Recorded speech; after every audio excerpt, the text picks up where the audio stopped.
All right, good evening, everyone. It is now 7 o'clock, and I'd like to call this meeting of the Board of Selectmen to order. Please join me in pledging allegiance to our flag. I pledge allegiance to the flag of the United States of America and to the republic for which it stands, one nation, under God, indivisible, with liberty and justice for all. Thank you.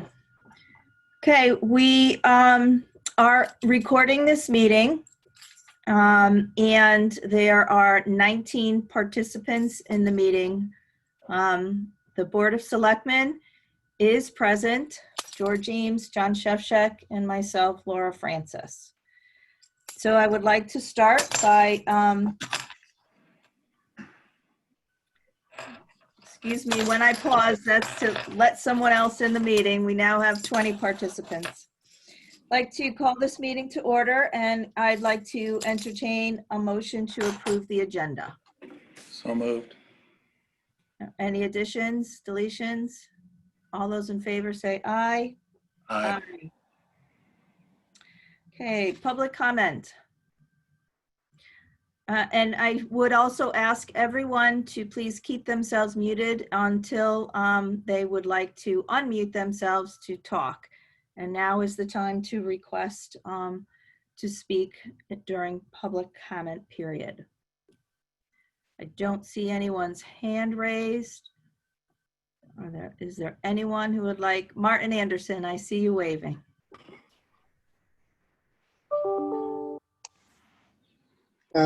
Thank you, Laura. My name is Martin Anderson of Wheeler Hill Drive here in Durham, and have a somewhat lengthy comment. I'm aware that at least one ethics complaint has been filed with the Ethics Commission alleging violation of the Durham Code of Ethics, Section 3, Subsection 3. This subsection is 3 times longer than all the other sections, which to me shows that it to have the most considered among the standards of ethical conduct. Complaint regarded what was believed to have been an improper voting on a land acquisition bid by Selectman John Shevchuk. The Board of Ethics voted to take up the matter and so advised the complainant. Then, to much surprise, they notified the complainant by certified letter dated June 19th, 2020, that because of a procedural defect in the motion made to accept jurisdiction over the complaint on May 6th, that they rescinded jurisdiction over the complaint. That is, they would not take up and investigate the matter they had intended to take up. The complaint was resubmitted for consideration, and now the Board of Ethics appears to be at a quandary on whether or not they will take up submittal of an identical complaint. The rejection of the complaint had nothing to do with a deficiency or insufficiency in the complaint that was filed. I agree that a vote was not properly taken if the minutes of the meeting are accurate. But how did this lead to the complaint being dropped by the commission? No subsequent communications on the ethics complaint have answered the question. So by means afforded to me by state law, I requested all documents that might explain this. I did receive some documents responsive to my request from the town. Most interesting to me and possibly others is a production of a letter dated May 22nd, 2020, sent to all members and alternate members of the Ethics Commission by David Rosenberg, attorney for Selectman Shevchuk, where he pointed out that the procedural defect of the motion made at the meeting of May 6, 2020, to go to executive session to take up the ethics complaint against his client was a point well taken. But you may remember Mr. Rosenberg participating in a Board of Selectmen comments section of an earlier meeting, identifying himself as a lawyer, but not identifying himself as John's lawyer. So in this three-page letter, again with the threes, Mr. Rosenberg presents all the arguments that would normally be brought up in the evidentiary part of an ethics complaint investigation about all the things John is allowed to do as a citizen of Durham and these United States by code and charter and law, and even claim defects in the actual complaint, which was executed properly according to the manner prescribed by the Ethics Commission. Interestingly, counsel also says the vote mandates that the vote be formally voided and the matter be reconsidered by the Board of Ethics. This is a direct quote, even though I'm sure he meant Ethics Commission. Why didn't the commission do that? Most chilling, however, Mr. Rosenberg threatened that bad things could happen to each and every member and alternate of the Ethics Commission in their personal capacity, along with the town, for all damages arising out of improper and ultra-virus actions associated with what he labored a spurious claim. As one example of how he would likely proceed in this, counsel claimed the only reason someone moved to consider the specific matter was because of alleged hostility against John over Main Street development from more than a decade ago that was actually a tangle with the Planning and Zoning Commission. So here we are, Ethics Commission members have possible damages hanging over their head as private citizens of Durham for acting in accord with duties they have been sworn to uphold. These matters had the audacity to take up an ethics complaint when they are the Ethics Commission. And how can that be? I really don't understand how we got to this point and why we're at loggerheads on these things. That's the end of my comments. Thank you very much. Thank you, Martin. Any other public comments? Okay, there being none, let's proceed with the rest of the agenda. And I would point out that we are going to try to get through this agenda in 1 hour's time because we have a scheduled 8:15 executive session, which will be an in-person at the town hall executive session. If we cannot finish our business before that time, we will then bring this meeting back into session after the executive session is complete. Okay, item number 4, to accept nominations and vote to fill the following vacancies. Is there any nomination for Inland Wetlands and Waterways Commission alternate? I do not have one. Okay. On to 2 vacancies that we have on the Economic Development Commission. One is a vacancy that needs to be filled with a member from the Democratic Party. And I would like to put into nomination the name of Bronwyn Cummins to fill that spot. I'll second that. Is there a nomination to fill the unaffiliated vacancy? I would like to put in the nomination of Sudesh Kumar. Okay, I will second that. Are there any other nominations? There being no other nominations to fill those 2, I'll take a vote. All those in favor say aye. Aye. Aye. Any opposed? Thank you, Bronwyn and Sudesh, for offering to fill that vacancy. Item number 5, I'd like to discuss the Agricultural Commission membership.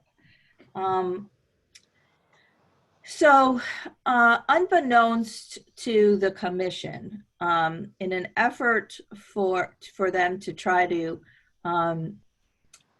become a fully established board, they believed at the time that they did this, that they had the ability to move an alternate to a regular spot, and then in turn that was vacant, and then in turn elected him as chairman. Well, after we were apprised of that action, we informed them that they could not do that because per our charter, if there's a vacancy, the vacancy needs to be filled with a member of the party vacating it.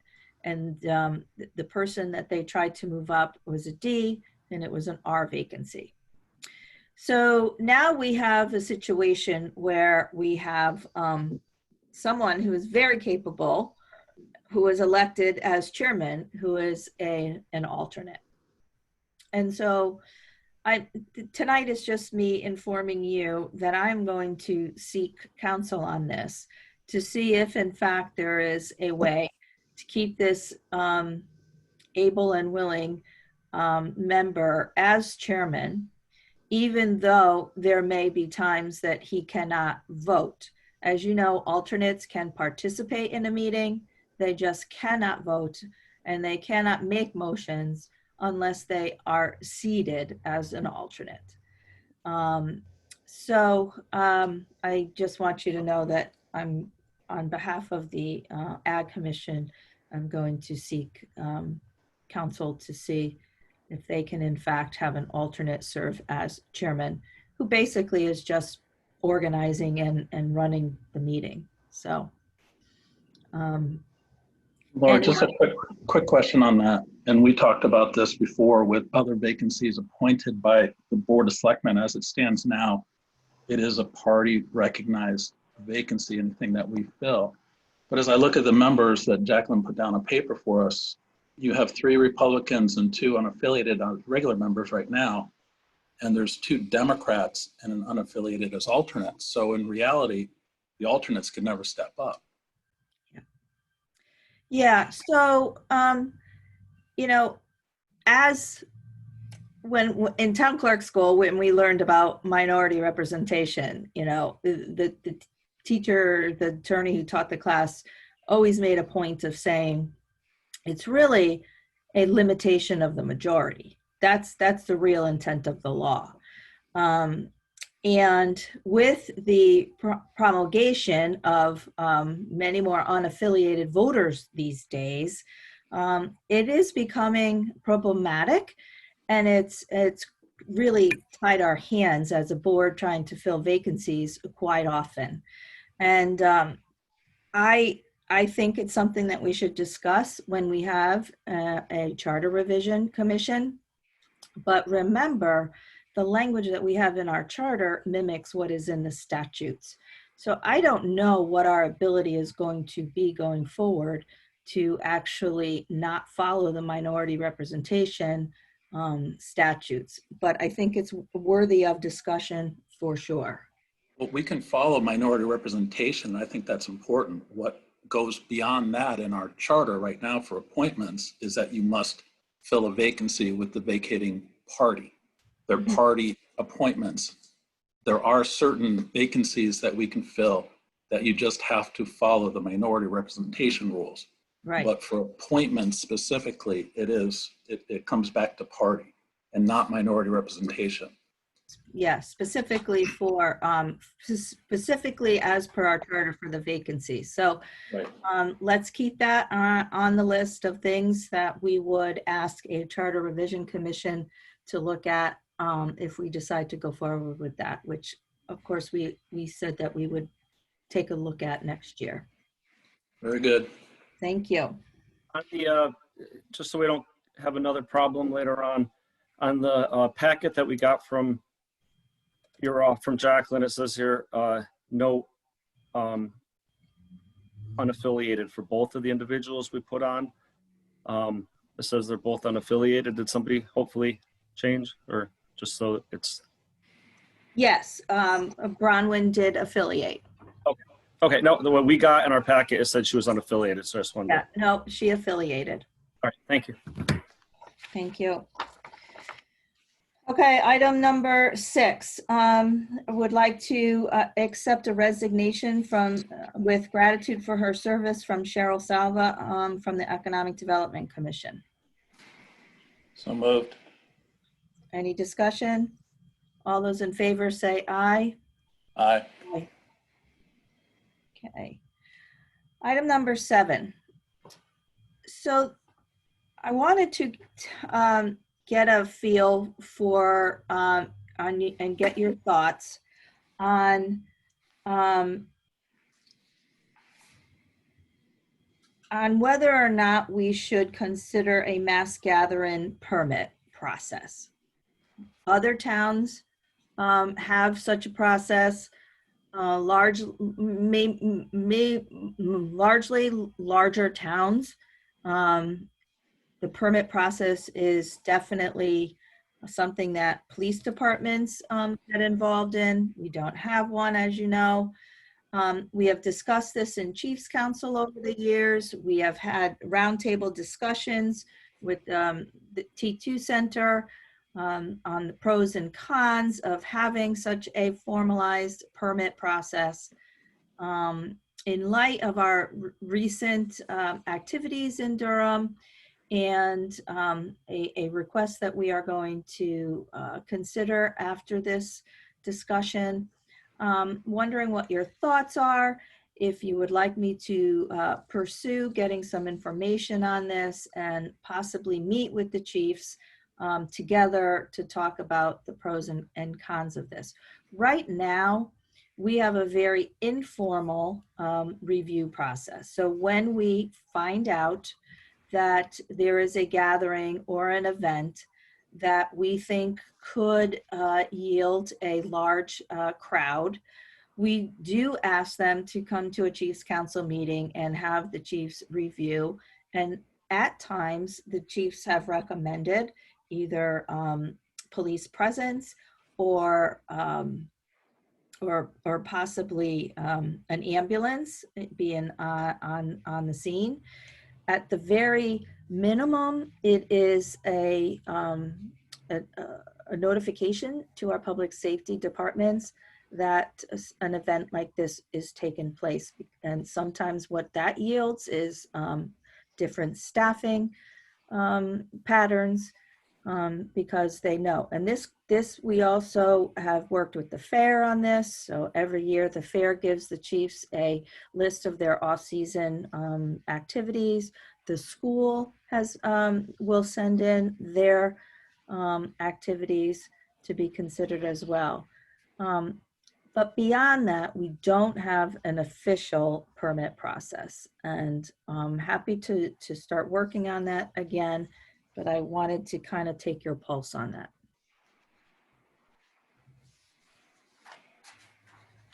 John, did they have such a permit process in I Hartford? looked at the ones you gave us. I'm fine with like New Hartford. I don't want to make it cumbersome on individuals who want to exercise their rights to assemble. I mean, you can look into it, but it looks like you did some work and you sent us over the, I think 7 of the 15 towns responded. The New Hartford one looked like a decent one. Again, I don't really want to make it overly cumbersome for people. We've had different groups, and I think that's a good thing. It's an exercise in democracy. George? No, I know Ken Slater's on the phone, so we might get a kick out of this, but I actually looked up ACLU guidelines today. And there are things that we can do and things that we should not do. For example, any group that wants to march down a sidewalk, as long as they keep going and they don't disrupt traffic, that does not require a permit. Right. It really is something that has more to do with blocking traffic flow, and public safety. And you have to be careful how you enforce it or state it. But clearly, if there is a large gathering, and you also have to be careful about permit fees and all the above as to who can afford it versus who can't, and are you discriminating? If you do have a large gathering and it's from people outside the town of Durham or don't necessarily reside in the town of Durham, someone's going to pick up the police bill. You have to protect the residents of the town, and traffic flow is important, and where are they going to park, and bathroom facilities and all the above. So if there is something like we're discussing tonight, it does want some consideration as to, are the basic ground rules. But the ground rules that we have at, say, Allenbrook Park, I mean, they seem kind of obvious, but to state, no alcoholic beverages are allowed, no firearms are allowed, concealed or otherwise, certain basic rules of the land, I think it's a good idea to have some kind of parameter, but it has to be pretty loose because the First Amendment is pretty intense. Right, so this would be a special event, not necessarily just targeted towards, peaceful protests, but this is also a special event type of permit. So, all right, I think I sense that you'd like me to work on this and bring something forward. I just didn't want to go forward if it's something that the two of you wanted to stay away from.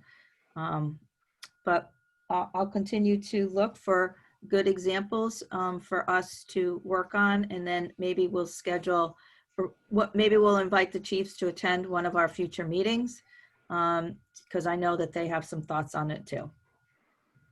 I know the New Hartford one talks about the difference between profit and nonprofit, and I think that's important. Mm-hmm. Yep, definitely a consideration.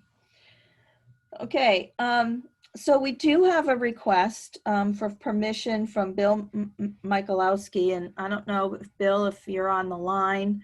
I know you said that you would join us tonight. If you are on the line, please unmute yourself and identify yourself. Hi, Laura. I'm Bill Michalowski. Oh, hi, Bill. How are you? So Bill has made a request to use the town green on Saturday, August 1st from 12 o'clock to 2 p.m. For a supportive local police rally. Correct. And so I'll start with some questions. So Bill, when you and I just talked, we discussed parking and the limits that we have here near the town green. Did you contact anyone from the Durham Fair Association to see if you could use their property for parking? Well, no, Laura, I kind of gave it some thought after you and I spoke last week, and I thought about the Durham Fairground, and I also thought about parking behind the police fire department on 17. But then I thought about the prior event you had back in June. You had another rally, and about 250 people came, 300 people, and they all parked down in Allen Brook Park along the road in the street. From what I understand, that was not an issue. So I was thinking planning the same rules for that. Again, I want this to be a safe rally to support our police, a lot of local citizens. Would like to just gather at Allen Brook Park, march up to the town green, have a few speakers say a few things. We're going to stay there for an hour and a half, and then, peaceably walk back to Allen Brook Park. I told you I would secure police if we need to. I did hear a mention of an ambulance. If that's something that's needed, we're willing to do that and keep this event a safe and peaceful, just voicing our opinions.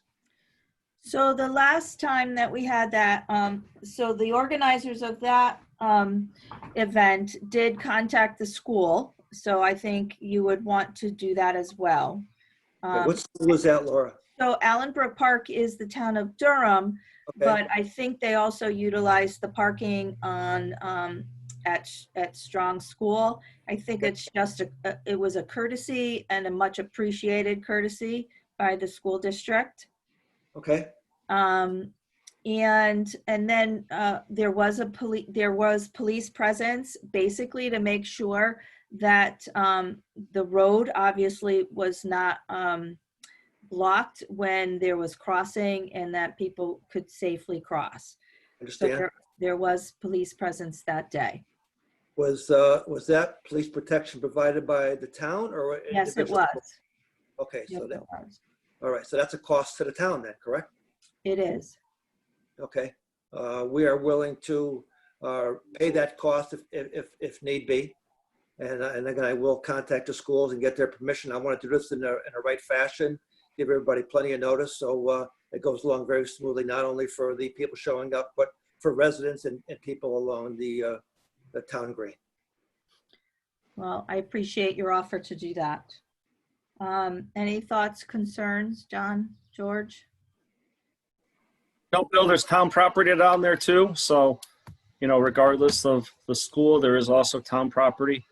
And that's great what you're doing. Okay. Bill, just a quick question. I see your cover letter here and you saying you're a principal with a company in Wallingford. Are you a taxpayer in the town of Durham? No, I am not. I live in Middlefield. I've been in Okay. Middlefield since 1993.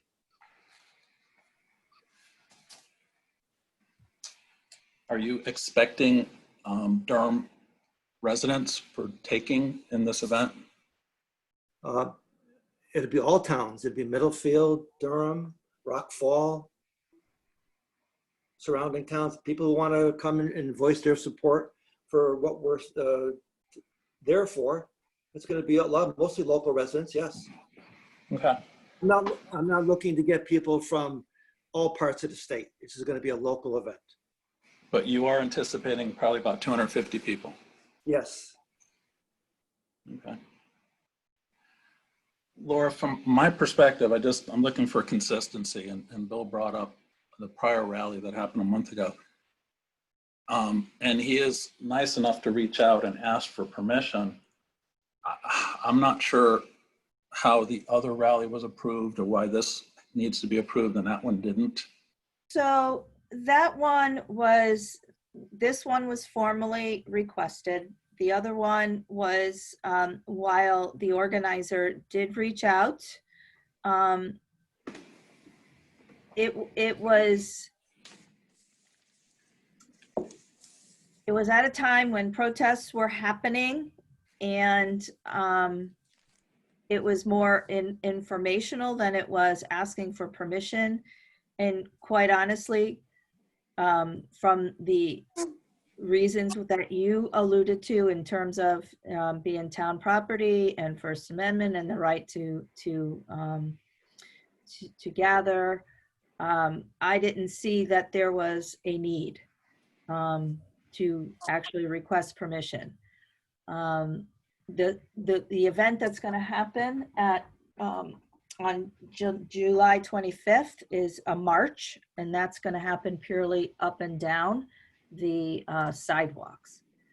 But Bill's request looked a little bit more formal to me, so that's why I thought I would bring it to you, because he is looking for speakers. The other event was described to me as a silent vigil. Right.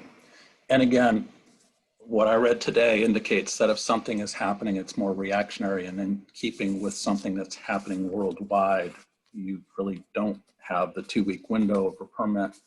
Right. And most folks would just allow the protest to occur. Right.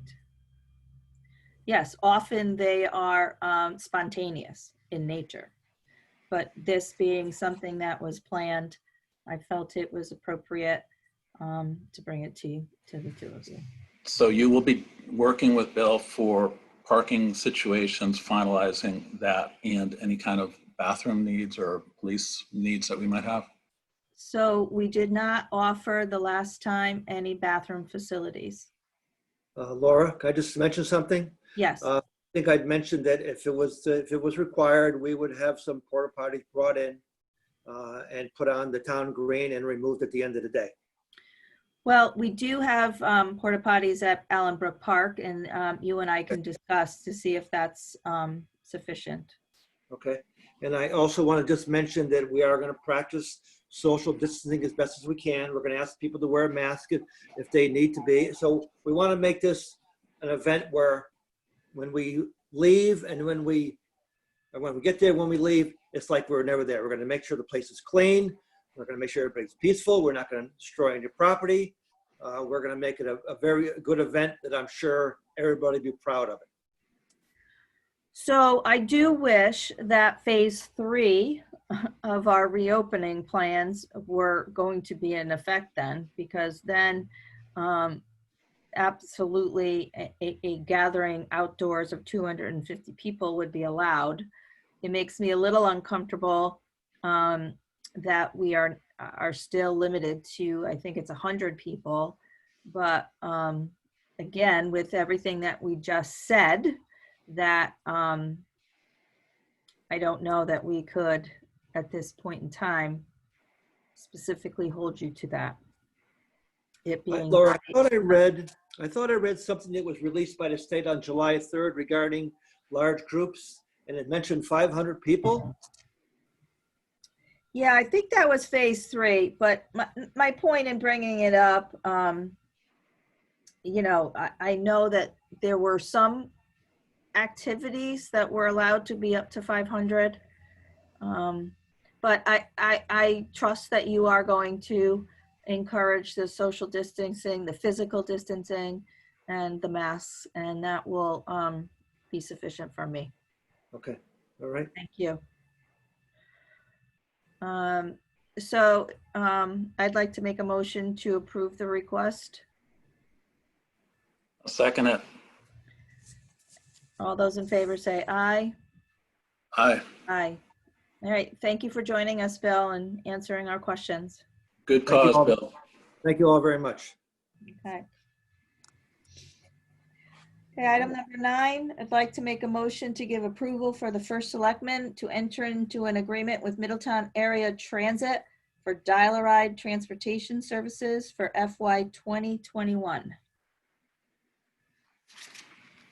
Is this a continuation of an existing program? Correct. Yes. Is there a second? Second. And the contract is within our approved budget. I don't have any problems with it.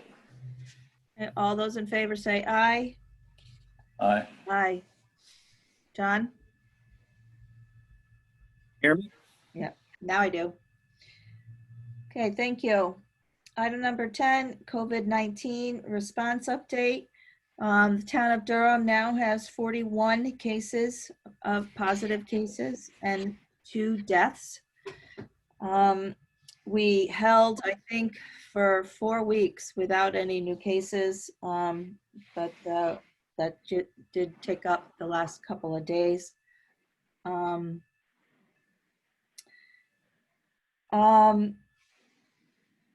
I just want to say that, you know, you've heard in the news about schools. They're finally given guidance on what they need to follow in order to open.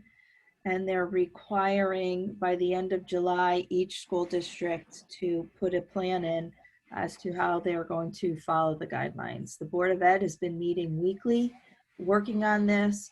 Ed Bailey and I meet once a week with the COVID response team with D13. They are working feverishly to try to make a safe passage for our schools, for our children, not just for our children, but for our staff. So more to come on that. And I ask for your support of that very difficult work on the part of Board of Education. Absolutely challenge, question, and all of that, but be respectful of this very difficult work. It's very sensitive in nature. There's a lot of emotion around it.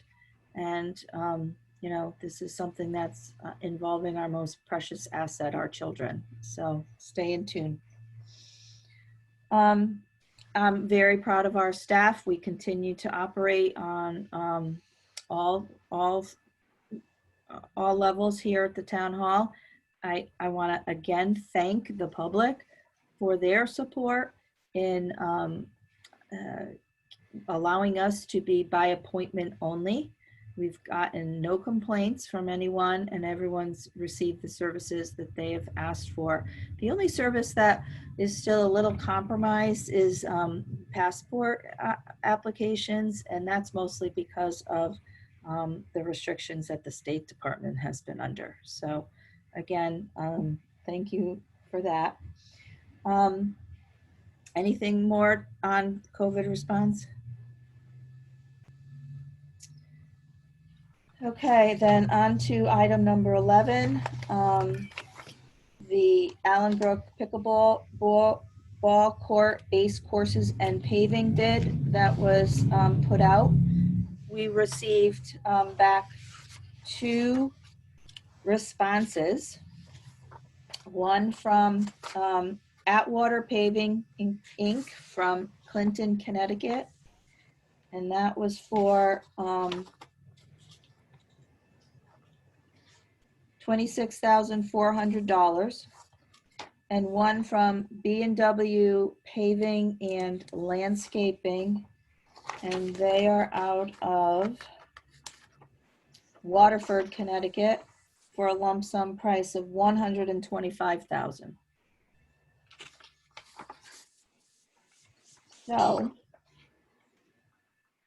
I think I would like to make a motion to accept the bid from Atwater Paving Inc. for a lump sum of $26,400. Are we having discussion before that? Well, I'd like to make a motion and get a second, and then we can have I discussion. seconded it. Okay, so yes, discussion, George. Did we put this bid request out on the state bid list? Where's Jacqueline? Yeah, it was on the state bid list, contracting portal. Is it normal that we only get 2 responses on a project this size? Well, it is a very small project in terms of that. It's not unusual this time of year. So what we have been told is that if you want more bids and maybe more competitive bids for any kind of construction activity, it's best to advertise, if at all possible, towards the beginning of the year, while corporations, companies are putting together their work program. This time of year, when companies have their work plan, sometimes until the rest of the construction season, they don't necessarily bid because of that. I mean, just from my own personal experience, business experience, if I have one bid at $26,400 and another bid at $125,000, I'm basically saying I only have one bid. So Right.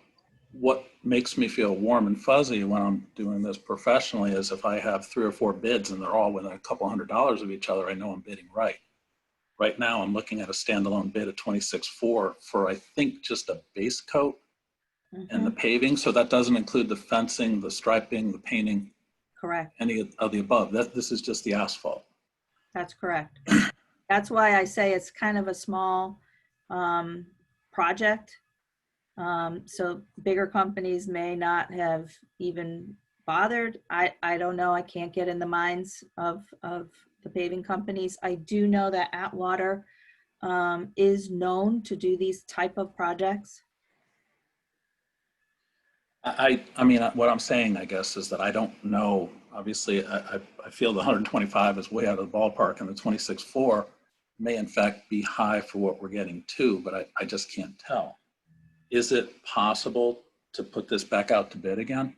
I know it's allowed in the bid spec sheet, but are we under a timeline here? It would make me pause a little to do that because of losing the construction time. I mean, we could get into a rainy period. This company may then fill up. I don't even know. There's no guarantees is what I'm saying, George. So I would be reluctant to try to go out again. Mr. Scagnale, you're here. Would you mind just talking about it for a second? John? No, maybe he's not here. I'm here. Sorry, I was trying to unmute. John, what would you like me to speak on? Well, just I know you're really involved in on recreation, your feelings on the bid and, maybe how hard it might be to get other bidders or whatnot. I know you were involved in this process quite a bit. Yeah, so this has been out to bid actually at least 2 other times. And No, this we is, never went out to bid, John. We did talk to a few companies to get some budgetary numbers, but we did not go out to bid. last year it went out to bid, and we got quotes back. Remember for the whole pickleball, for the whole Oh, for thing? the whole thing. Yeah. For the whole thing. Yes. Yes, and then we So, separated it out. You're correct. I'm yeah, so sorry. now this has been separated out and it went out to bid and this is what we got back. I mean, you can't control a contractor's bid. The people bid, it was out there, and this is what we got back. So, I mean, moving forward, it is within the realm of what other companies have quoted in the previous bidding for the asphalt paving. So it's not far off the mark. How many quoted at that point in time, and how long ago was that? So George, that was back in the summer of last year, and there were I'm trying to remember if it was 3 or 4 bids that we got on that at that point in time. George, I know that Johnny, while we were coming up with budgetary numbers, when we decided to separate all of this out and see what part of it we could do in-house, so that we can stay within the budget. I think this is within the parameters of what he estimated for the paving portion of the project. Okay. And there was one other thing I wanted to elaborate on. We did get 4 quotes on the painting and striping of the court. So that is also going to be discussed. I think you guys are going to come up with that after the paving gets done. You're going to pick a company to do the painting and striping. Is that correct, Laura? Yeah, well, we'll pick one via our procurement policy, yeah. But we do have 4 quotes for that. Okay. So their all-in budget was somewhere in the neighborhood of $62,000, I think. Yep. So George, this is the 60 something thousand includes the paving, the painting and striping, the netting, as well as a new fence to go around the pickleball court. So based on all your prior numbers, you think you're on target? By separating this, it brought the cost down. Okay. And the work that we did in-house as well. Any further Very good. discussion? All those in favor say aye. Aye. Aye. Thank you. All right, item number 12, I'd like to make a motion to approve the meeting minutes of June 22nd, 2020. I did. And any corrections, additions, deletions? No. All those in favor say aye. Aye. Aye. Okay, old and new business. So we had the briefing that you requested on Shady Lane, and the recording of that meeting is going to be available, and we scheduled that as a special meeting. In talking with Tom Hennick, I asked if we are going to provide you with the level of briefings that you would like to hear, and I appreciate that you do want to hear them. I talked to Tom Hennick from FOI to ask if every single time we have a briefing by staff, would it be necessary to actually count that as a special meeting of the Board of Selectmen? And here was his answer that I would like you to consider. You, as members of the Board of Selectmen, can attend staff briefings on any subject matter to receive information. And it will not have to be noticed as a meeting. If in fact you want to participate and you feel that there's deliberation needed, then it would have to be noticed as a meeting. However, you can, to avoid that, if we want to avoid that, you can submit questions in advance to make sure that your questions are answered, and then defer any deliberation to an agenda item for a future town Board of Selectmen meeting. Also, both of you, as selectmen and constituents of this town, have the ability at any time to contact any staff, including me, for informational purposes. So, George, when you mentioned that you had some emails from constituents that you wanted to answer, you wanted the information to answer, and I appreciate that, and you should be helpful and you should want to give out information. So a call to me would not be out of order. What Tom said is we just have to be mindful that when we talk to each other, that it's not part of the deliberation, right? That should be left to our formal meetings. But if you simply are looking for information and greater detail on projects and any of the town proceedings, you do have access. So what do you think about that? I appreciate what you said, but actually that wasn't where I was headed with my discussion. All I'm really looking for is if there's an ongoing project and money has already been advanced outside of the Board of Selectmen through the Board of Finance. And there's been discussions at other board levels on this. All I'm asking for is that it become an agenda item for Board of Selectmen, so we're read into it at the same time as maybe the Board of Finance is. Because as the process is supposed to run, we're supposed to make a recommendation to the Board of Finance, not the other way around, per charter. So all I'm looking for is if there's a ballpark figure. You mentioned it in other business in one of our selectmen meetings a month ago of a number of $400,000. But to me, an email, it suffices, just like Beth set out today, saying here's a budgetary number that we are looking at so far. We have that kind of information, I'm good.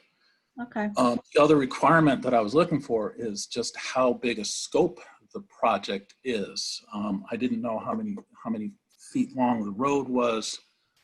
If we were in fact centering the road, what the parameters were for the take back area. I found out that it was 50 feet wide and we're going with a 22-foot road. Any of that kind of information given to us in a more prompt fashion would be appreciated. So I guess what I'm asking for is an agenda item. If we have a going concern, let's discuss it at the board level, find out what you guys discussed. We meet every couple of weeks, bring us up to speed. And if there's a blueprint, to get, and I understand there's one in my box right now, but just to be able to see it, touch it, understand it. I don't really think I want to be on a staff meeting or to that level, but I would like to know, and I would like to have had the Board of Selectmen make a motion on the funding that has occurred to date, and we haven't done that. Okay. All right. Well, as you learned, there's still a couple of moving parts. So I will put it on the agenda for our next meeting, and hopefully there's a update from the DOT, because that's really the wild card right now, is the DOT permitting part of it. So, and now I will do that with the technology project that is also a little bit moving target right now. And I will schedule that for the next Board of Selectmen meeting, if that's appropriate. I think so. And just Okay. so you know where I'm coming from, one of the things that you can maybe even discuss or have some answers before the next meeting, I understand that the the theory is, and the probable reality is that this will save us money by doing it in-house. When you look at a breakdown of the budget, you're looking at $103,000 in labor from our town crew. That's coming from maybe another funding source or their own budget. Plus there's rental equipment that we're bringing in to the tune of $60,000 or something of that nature. When we're in a $400,000 ballpark, if we did in fact contract it out to some small construction company, are we looking at $1 million project versus the 400 plus 103,000 in labor that we're really not including? You're robbing from Peter to pay Paul. If they're working on this project for 6 weeks, they're theoretically not doing something else. So is it a cost savings to do it this way? And you know, just discussion like that. I mean, it probably is, but just to get the warm and fuzzies, it would be nice to see that in writing. So it doesn't hurt to get even a bid or something of that nature, or maybe we did.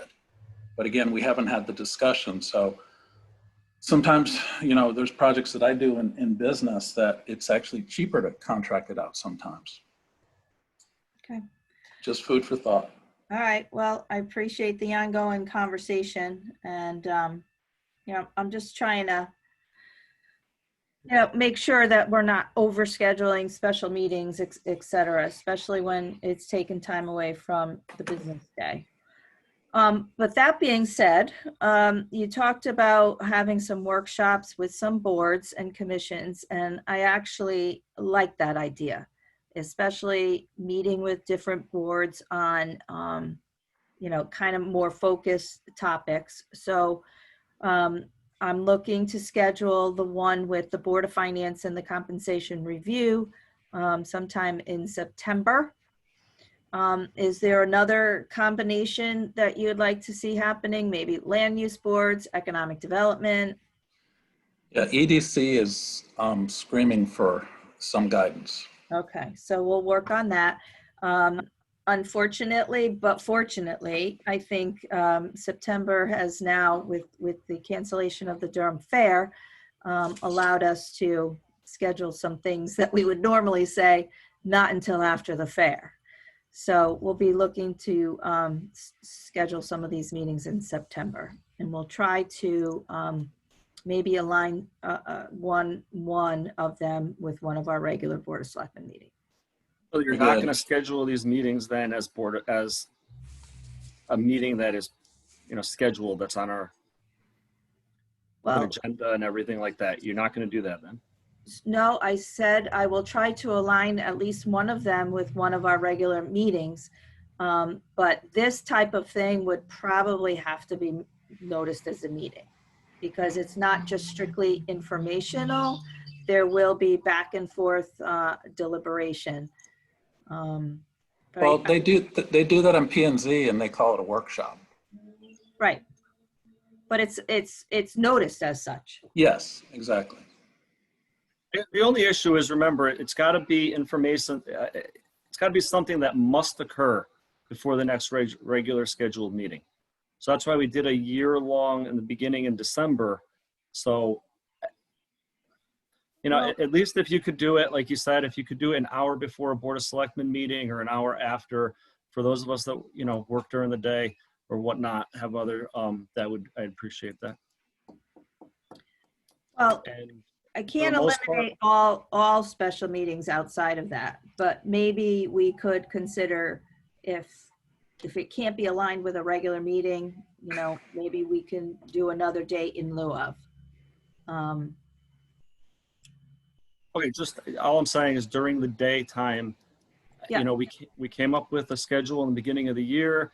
Now, in a week or 2 weeks notice to change that and get another day in the middle is sometimes difficult for. Yep. Now, this would be in the evening for sure. The only, That would be much better. The other ones that you had put out, the doodle pad, those were a lot of them were during the day. Almost yeah, all of them. that's because staff was involved, but I hear where you're coming from, John. So more to come on that. As far as the updates you've given during new and old business on most stuff over the past many years, most of it has been very good. I mean, I'm more than happy with the updates you've given. And anytime I've had a question, I've been able to go to the staff, and for the most part, most or a good number of the staff have been very responsive. Thank you. All right, quickly, a few other things. I want to thank Violet Kish for making masks from fabric that we purchased. She made 240 of these masks for us. So they are now available if someone comes to visit us and doesn't have a mask, or if there are any residents who need masks, we now have some to hand out.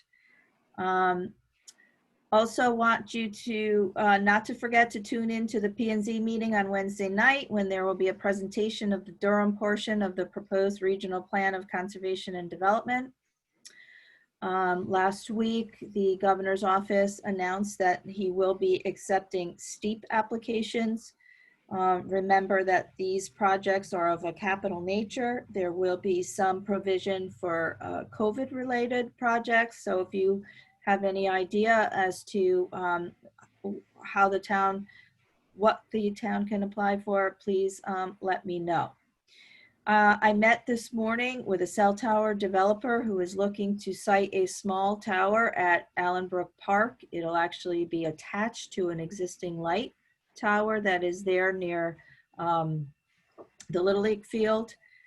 There will be a 5-year lease offered with 4 anticipated renewals for a total of 25 years. They need to get approval from the siting council, still very preliminary. But the good news about this is that they are very open to allowing us to put public safety communication equipment there. So we're working with Dan Gary and Scott Wright, our communications officers, on working with the developer on that. Very exciting opportunity for the town of Durham. I attended the Durham Middlefield Exchange Club meeting, the Durham Fair Scholarship presentations. I met with an Eagle Scout candidate to discuss his project, the RiverCog meeting, the governor's weekly conference calls, the Kerma Board of Directors meeting, economic developers meeting, the water main construction weekly meetings, the health department update meetings. We met with Congresswoman DeLauro on some updates with the Congressional District number 3, the COVID response meetings with RSD 13, Middletown Area Transit Board of Directors meeting, Durham Middlefield Division of the Middlesex County Chamber of Commerce. I met with the Deep Commissioner, Katie Dykes, at her request to talk about municipal solid waste. And then CCM organized a meeting with her, with other CEOs, to talk about the same subject. It is an emerging problem that we have to pay some attention to, and she's looking to see if we can all partner together to come up with a solution, because the state will not support committing bond money to refurbish the burn plant. So more to come on that. And we met today with RESF 6, the mass care sheltering ESF with American Red Cross in advance of the hurricane season. Any other comments, selectmen comments? Any more public comments? I have a question, Jacqueline? Laura. Yeah, for the statement that was read, well, I believe it was read by Martin Anderson. Do you guys want me to summarize that, or? Because it seemed like he read that statement. So I'm just looking for clarity on that. I think a summary is okay. What do you guys think?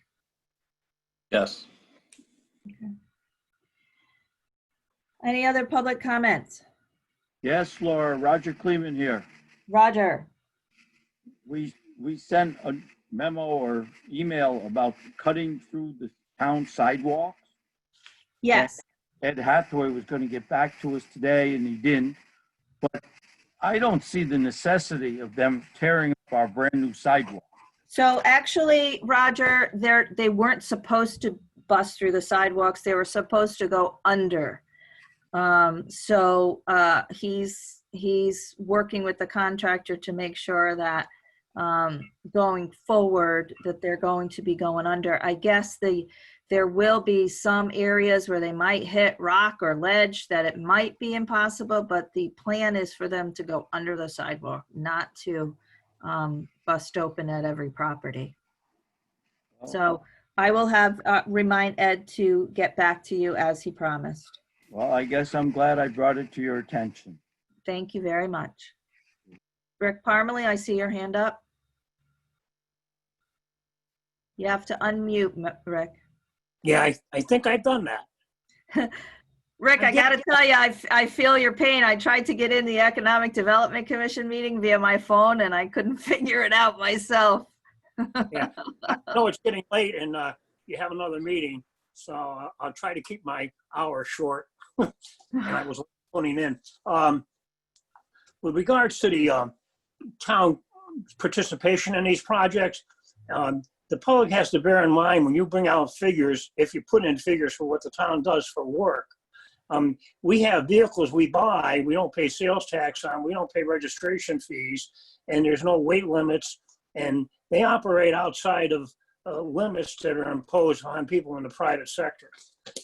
So anyway, and back to the pickleball court, whatever that happens to be, are we going to have an inspector on site while the work is going on? We will have an inspector on site when it's required, yes. Well, I mean, okay, the other thing is usually when they're paving, it's not necessarily done, but usually it's required to have a 10 or 12 foot straight edge so they can check the deflection in the pavement. So is this something we're paying for in unit prices or is this a lump sum? The lump sum. Okay, because that's a all more important reason to have somebody there to monitor the progress of the project, because a quarter-inch of asphalt shaved off can be a pretty nice chunk of change in somebody's pocket, because it's around $100 a ton. The other thing today is I saw Superior equipment out of Southington up by Talcott Lane, and one of the services they provide is testing on water mains, amongst other things, in addition to selling products. And I don't know what testing has been done so far, but I stressed previously it was very important that we be represented by town officials, meaning the building inspector and the fire marshal and even the sanitarian for these tests. That water main will be here for a long time after everybody from the federal government and the contractor leaves. Thank you, Rick. Any other So we're public? going to have everybody present when the testing is going on. Well, I know that DOT has been involved with the testing. Well, the water main? Yes, it's in the state road. Okay, well, all right. Anyway, I mean, we're going to be paying the bill for the leaks, and you know, it can leak. And the fire part of it is very important. That's why the fire marshal should be involved to make sure it meets the going spec. I'll bring that up at our weekly meeting. Thank you. Any other public comment, or I'm sorry, Rick, are you done? Yeah, I'm going to quit. I got to get. Thank you. Any other public comment? Okay, then I will move to go into executive session at 8:15 p.m. I'll give you guys a chance to get here. Is there a second? Second. All those in favor say aye. Aye. Okay, thank you, everyone. See you in 2 weeks.